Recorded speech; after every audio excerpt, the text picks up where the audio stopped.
What is perspective? It is the way where you stand and where you look. The human civilization is made of stories. Civilization is nothing but the stories we tell ourselves. The moment from where you gaze changes, the stories changes. As per how the stories change, the civilization progresses. It is like the light falling on you, and if the light comes from here, the shadow will be on this side. So this is the darker side. And the light comes from this side, the shadow will be on the other side, making it the darker side. So in all my books, I have tried to approach an issue or a story from all perspectives. So my TV work is all from the traditional perspective, like Mahabali Hanuman or Siya Ke Ram, which I wrote. Whereas, except Bahubali, all my other books are from the perspective of the so-called antagonists, like Ravan, Duryodhan, Vali, in the latest book. So why I choose to write is because this is the traditional method, Indian method of approaching a problem. Indians always approached everything. Before the advent of bhakti or the devotion cult, Indians always approached everything from all sides. So the concept of neti came. That is, it is not this. It is not this. Anything, the truth has to be found out by denying each possibility and a process of iteration. So when we say Ramayana as a story, when we try to reduce it as a story of good versus evil, we lose a lot of perspective, because we have started seeing our epics like Ramayana or Mahabharata through a very Western concept of duality.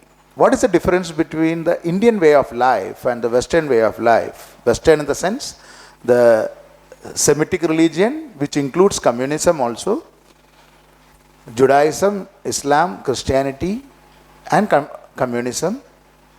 These four religions, I'll call communism also a religion because it has all the characteristics of other religions. They have a worldview. The worldview is that it is always in duality, good versus evil, sin versus redemption, heaven versus hell. So it is a cycle of one opposite of another. The problem with this, there are a lot of advantage with this. Like there is nothing in the world which is totally black or totally white. But one of the major disadvantage of this thought system is that it will lead to conflicts. It will lead to the thought that my way of life, my God, my holy book is holier than yours. So this has led to crusades, this has led to wars, this has led to various other things. It has its own advantage also. But this is one way of looking at life. The Eastern philosophies, like the Hinduism or Jainism, Buddhism, Tao, Confucianism, all these things approach life, Zen, all approach life with there is nothing called the right thing and the wrong thing. It is all about how you view life. You are right, maybe my wrong. It all depends on which side you are. So, we have always worked on the concept of karma and karma bhala. You do an action, it could be right at that moment, but it could turn to be wrong in a later moment. That is why in the Eastern concept, the ultimate God is called Kala Purusha. Kala, as you know, is time. So time is God. Time, Yama is the judge. Yama again means time. Kala, Yama, is the God of death. So everything is based on time. The time changes the perspective. So what happens is, once an action is done, like for example, the action of and taking the example from Ramayana itself. The action of Ram killing Bali, hiding behind a tree. When you try to see this from the framework of a morality which is set, which is influenced through the Semitic religious thought which talks about good versus bad, this action appears to be bad. When you see the framework of Ram abandoning Sita, when you see through this framework of absolute good versus absolute bad, you find that this is bad. Then, but when you see it in the total perspective of Indian thought, this is a karma. What Ram does is what he has to do during that time. What is the reaction to that? What is the karma bela to that? The karma bela happens in the next janma because it's an integrated philosophy. It is another question whether you believe in reincarnation or this thing or that. But when you understand this, it has to be understood in totality. So in the next janma, what happens is the same Bali comes as Jara and kills Ram, kills Krishna, who is the next avatar of Ram. He is a shooter who shoots, he is a hunter who shoots Krishna.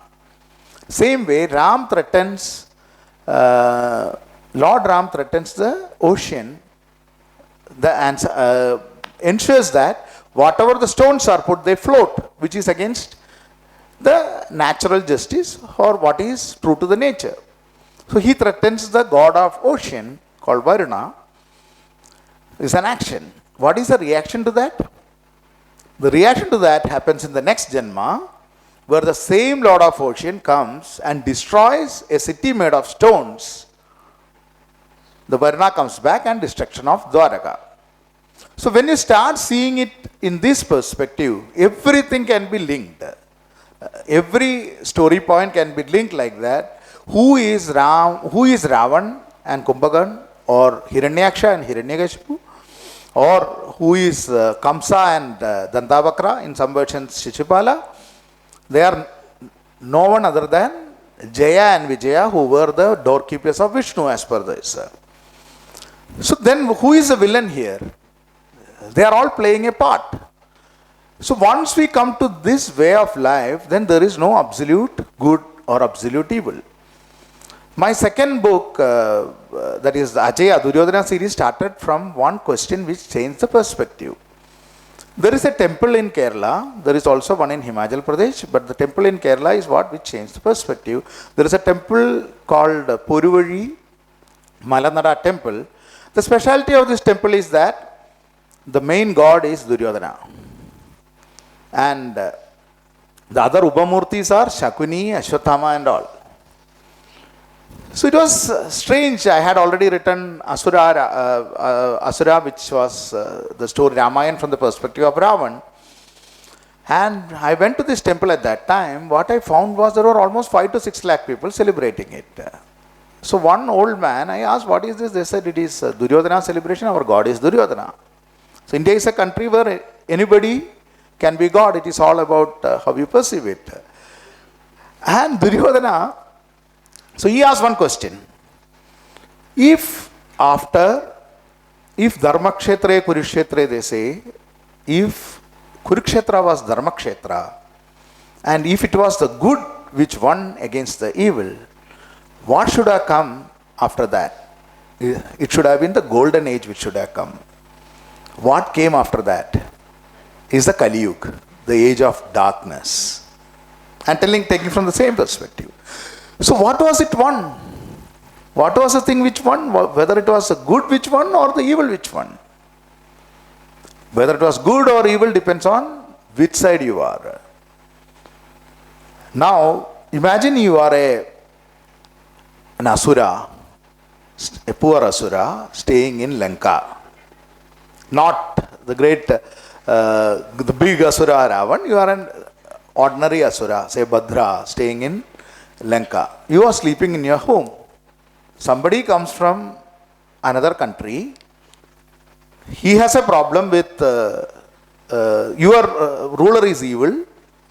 You cannot do anything about that. You are a poor man. 2 kings are fighting for their own reasons. And this, the person who has come as messenger, he burns down your city. So who you are? If you see it from the perspective of a poor man, who is the hero, who is the villain? Definitely, if you are a poor Warner, suddenly the perspective again change. Because all these asuras had come and created trouble for them. So they are villains. So the villains and heroes keeps interchanging depending on which side you are looking at it and which side you are not looking. Even the truth changes because depending on the time and the place. The famous story of Narada coming with the fruit of knowledge. Here, who is right and who is wrong? I think you know the story. I will tell it in a few words. Narad comes with the fruit of knowledge, and like the perpetual troublemaker he has brought only one fruit in a family where there are 2 kids. If you want to see fight, try that in your home. So he comes and he puts another condition. So the mother, trying to avoid the conflict, says that I will divide it into 2. He says, no, it has to be eaten whole. Then only the kids will fight.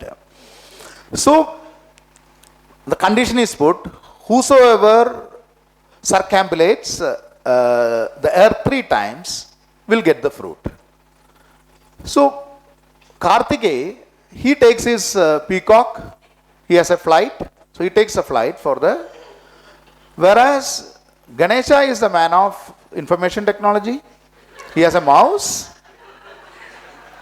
he cannot fly around like that, so he sits at home and he says, he gives one of the classiest dialogue which is better than Mere Paas Maa Hai, that you are my parents, he tells to his parents, you are my world, you are my earth, you are my world. Which parent, I wish my kids tell that.